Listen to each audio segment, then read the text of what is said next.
जय जगन्नाथ मु स्वप्ना आपण मानक मोर यूट्यूब चैनल रे स्वागत जनाऊँगी।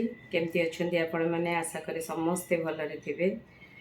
आज शुक्रवार सकाळ उठी गली किंतु आज आउ ड्रिंक्स बनै पारिनी कारण बहुत लेट हो गला ऑलरेडी ऑफिस भी अच्छी से गोटे करेला आमला जूस जस्ट टिके नहीं जाइए खाली मोर आज हेल्थ ड्रिंक्सटा बनईनी।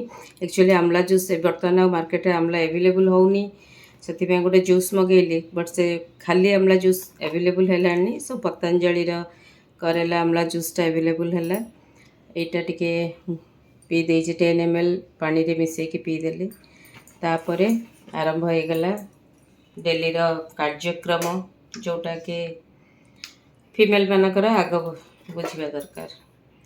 तो पोटल आलू कटाई आटा गोटे मिक्स करी भेंडी सॉरी बीन्स कखारू आलू बैगण देकर गोटे मिक्स करी जेहेतु आज शुक्रवार सप्तसीमा व्रत से आज तो भात करी परोटा करी सो एबे सब करी पुणी ऑफिस रेडी होगा पड़ो। सो टाटा।